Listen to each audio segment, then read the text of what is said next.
Have you ever really stopped to think about how connected everything is? I mean, how some event on the complete other side of the planet can quietly, sneakily work its way into your home, your car, even your medicine cabinet? Well, today, that's what we're doing. We're going to trace those hidden threads from one single geopolitical spark all the way back to the stuff we use every single day. So let's just get right to the big question, the one that kind of sounds like a movie plot but is actually happening. How can a conflict, literally thousands of miles away, pose a real threat to something as simple and as vital as the medicine sitting in your bathroom? We're going to unravel this thing link by link. You know, every big global mess starts somewhere. It always begins with a spark. Just one single event that's like dropping a stone into a perfectly calm pond. And the ripples, well, they're going to hit every shore eventually. And here's the thing you have to understand. These conflicts, they almost never stay put. The very first shockwave doesn't travel over land. No, it travels over water. It hits that huge, complex web of shipping lanes that are, for all intents and purposes, the arteries of our global economy, carrying the lifeblood of pretty much everything we buy and sell. Okay, so this leads us straight to the first, most immediate hit. The first wave of impact isn't economic, it's physical. It's all about geography, about giant ships, and about these incredibly narrow little passages they all have to squeeze through. And to get this, we need to talk about what a geopolitical choke point is.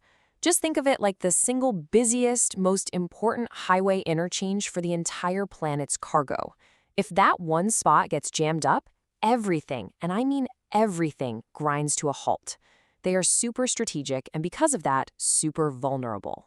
And a perfect real-world example of this? The Red Sea. For literally centuries, it's been one of the most important maritime shortcuts in the world. But when it suddenly becomes a danger zone, ships have no choice but to take the long way around.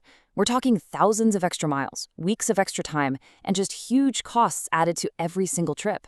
And just like that, the first domino has fallen. And this is how that ripple starts to grow into a wave. See, a shipping problem very quickly becomes a factory problem.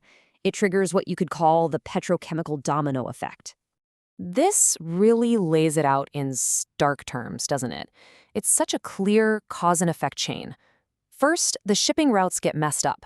That means the raw materials needed for, well, everything, are delayed and suddenly cost a lot more to get to the factory. So the cost of making petrochemicals, the basic building blocks of our world, skyrockets. And guess who ends up paying for that? We do. I love this quote from the source material because it just makes this whole abstract idea so real. You might not think you use petrochemicals day to day, but oh, you do. They're everywhere. That plastic cover, the seat, the tires on a motorcycle, those are all complex petrochemical products. And their journey started in a refinery, which needed crude oil from a ship that was just forced to take a 2-week detour. And this just shows how deep it goes. It's not just motorcycles. We're talking about ammonia, which is absolutely essential for the fertilizer that grows our food. We're talking about the plastics that are non-negotiable for sterile medical packaging.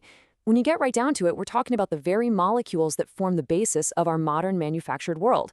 When their supply is at risk, everything is at risk. So, we've covered ships and factories. But the next ripple is the one that hits home the hardest. This is about the direct human consequence, where these huge global forces start to put a real strain on a nation's lifelines. You see, for a lot of economies, everything rests on a couple of key pillars. The source points out two big ones, garments and remittance. The garment industry is completely dependent on that global supply chain, right, for raw materials coming in and for finished clothes going out. When the chain breaks, factories slow down, and people lose their jobs. At the exact same time, remittance, that's the money workers send home from abroad, can start to dry up if the global economy gets shaky. It's a brutal 1-2 punch. But this goes way beyond just economics.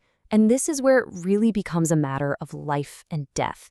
Because the exact same supply chains that bring us plastics for our gadgets also bring us the fundamental ingredients for our medicines. And I mean, just look at this list. It's pretty scary. We aren't talking about some rare experimental treatments here. We're talking about paracetamol, aspirin, antihistamines, the stuff we all just assume will always be there. But it also includes critical equipment like surgical gloves and even heart valves, whose most basic components are stuck in the exact same traffic jam out on the ocean. So after all this, what's the big takeaway? What's the bottom line? It's all about understanding what's truly at stake here. It comes down to something called the real economy. And it's so important to get this distinction. The financial economy, that's abstract, right? It's numbers flying around on a screen, stocks, trades. But the real economy, that's the one you can touch. It's the factory actually making a thing, the farm growing food, the truck delivering it. It's the economy of physical stuff. And that is what's under threat. This isn't just about a stock market blip. This whole thing is a crisis rooted in basic physics. Can you move a box from point A to point B? And in chemistry, can you combine the molecules you need to make something? This is a threat to real supplies, real products, and the real jobs that depend on all of it.